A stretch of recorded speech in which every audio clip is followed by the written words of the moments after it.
Yo, what's up, boys and girls? It's your boy Too Lazy for Life, back at you with some more Steins Gate. Man, it's been a while, alright? I'm not gonna lie. Between recordings, it's been about 12 days since I watched episode 6. I took some time off, and yeah, I haven't been watching any Steins Gate since then because I don't want to, you know, go too far ahead of what's going on YouTube and Patreon. I recorded episodes 1 to 6 way before Cycle 5 even began on Patreon. So I thought, well, if I'm going to take some time off, there's no point in me using that time off to get even further ahead with Cycle 5 before it's even begun. So I just slacked off and didn't watch any more Steins Gate. So it's been a while since episode 6, guys. I think the last time we watched Steins Gate, the professor, the mad scientist, found out his microwave was also a time machine.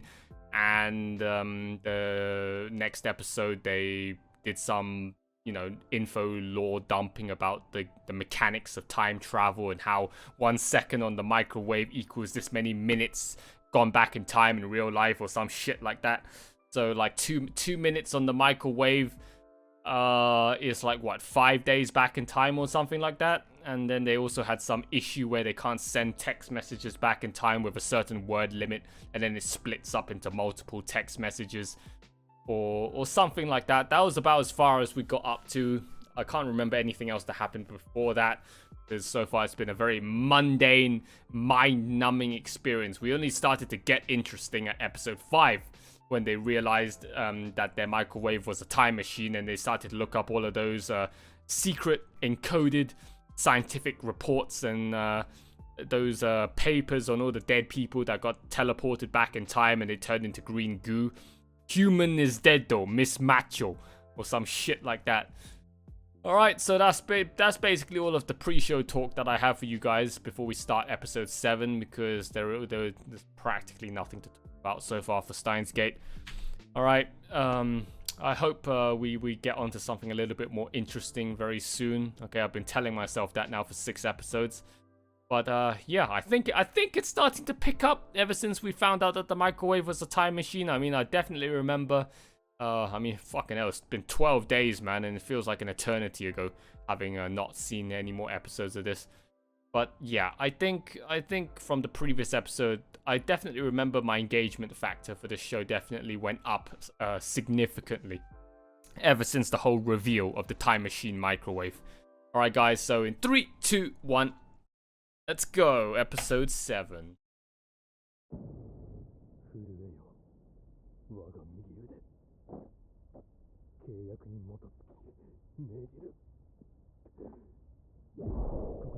Excuse me? This guy really is bootleg Kuritsugu. Was that a Fate reference right there? I said previously, right? I said previously this guy looks like a fucking bootleg, like loser version of Kuritsugu. We just fucking start the episode with him doing a fucking Fate reference.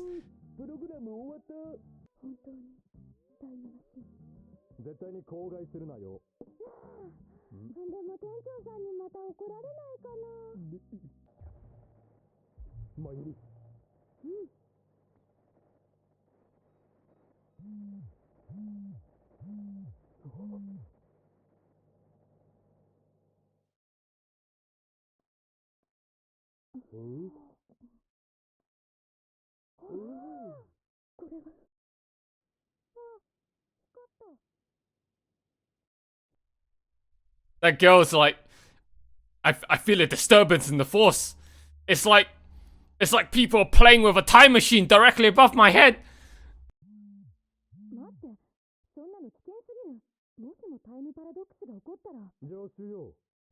Oh, so that's what he wants to do with the microwave. So that's his secret grand ordeal, grand plan. He wants to go and fuck around with time. Oh, this is so gonna end well, huh? You want to change the past.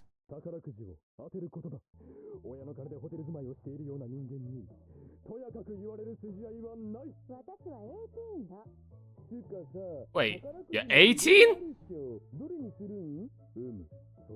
Uh, どうしたの？あ、いや、萌香はどこに行った？あれ？うん。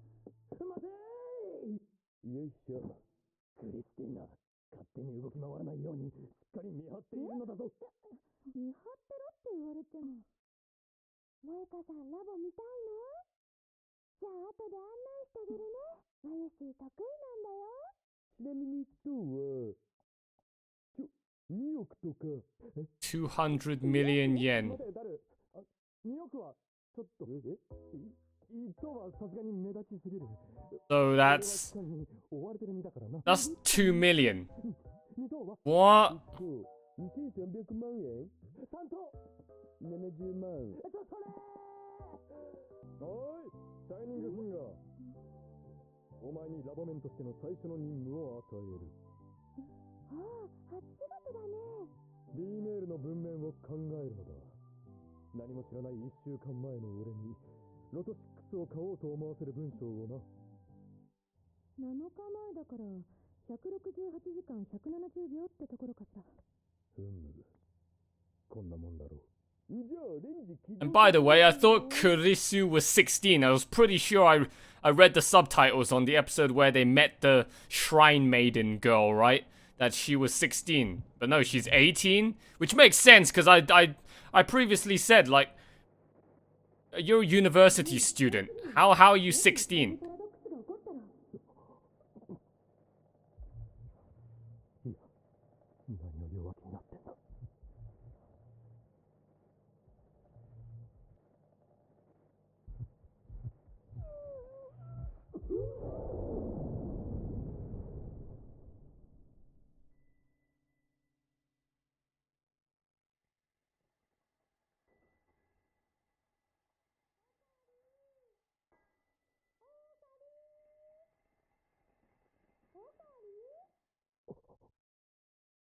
覚えてないの？さっきまで D メールで過去を変える実験の話をしてたじゃない。そしたら急に電話レンジちゃんのところに来て、はあはあって言い出して。今のはあはあってとこ。やめなさい、変態。Wait, so he went back in time, not just the email? He was just supposed to... おかり？実験だ。俺たちは D メールを使って過去を変える実験を。だから今どんな内容のメールがいいかみんなで話してたんじゃない。マユシーは世界が平和になる方法とかいいな。世界中の人たちがいいことを思ってる覚えてないのか。どうぞ。 So あ、ルカ君。 he did... So he...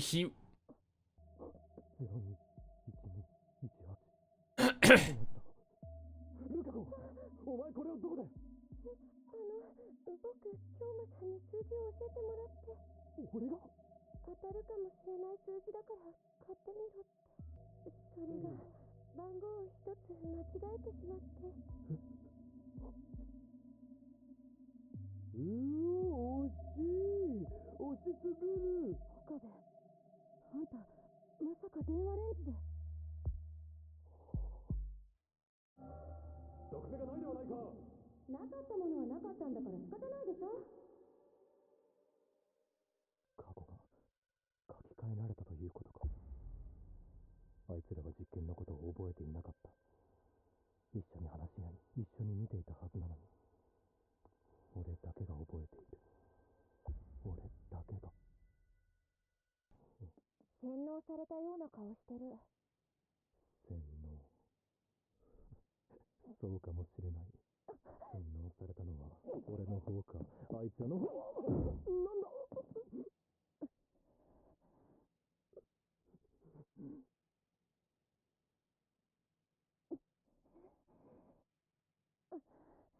チップは入ってない。大丈夫。洗脳されていない。あ、ひょっとしてタイムマシンのことで悩んでるとか？だったらさ、ジョン・タイターに聞いてみたら？そういえばタイターは言っていた。過去へ行き、そこで過去を変えるとダイバージェンスと呼ばれる数値が変動し、世界は別の世界線に移動する。 Yeah. D メールに Actually, no, ルカ that が well, そう買わなかった世界線から買った世界線へと移動した。 I guess that makes sense, because if you told yourself to go and get that lottery ticket, ロト6を当てるための D メールを過去 then there's no need for you to send the email back, まあイルたちは覚えてい and therefore you didn't need to talk about that experiment to begin with. なかった世界なのだ。俺にだけその記憶があるんだ。 Why are you the only one that remembers? I mean, that's my theory, right? If you told yourself to go back and if you told yourself back in time to go get a lottery ticket, and here are the numbers in that email, then the experiment would have never existed. Or at least you wouldn't have told anyone else that experiment. 俺はメールをする用事があるのだ。ジョン・タイターだ。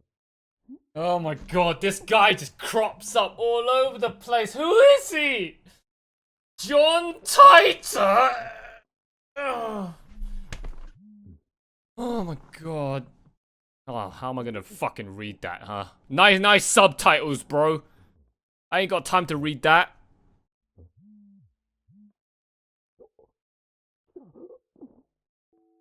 メールを読みました。あなたの推測通り、過去を変え、世界線が移動したことに間違いないでしょう。唯一わからないことは、あなたに過去改変前の記憶が存在しているということです。それは事実ですか？事実です。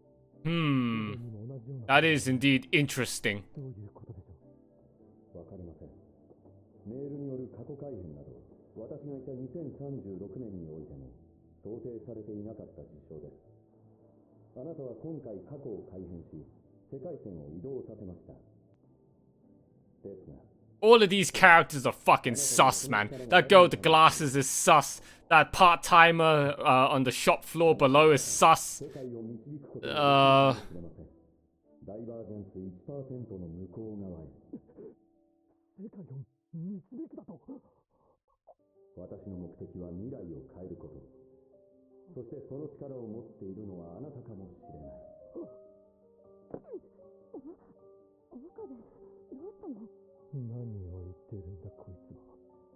俺が未来。 Oh, so he wants you to take upon the mantle of responsibility to become the Terminator? 救世主になってほしい。 To be the Messiah? Yeah.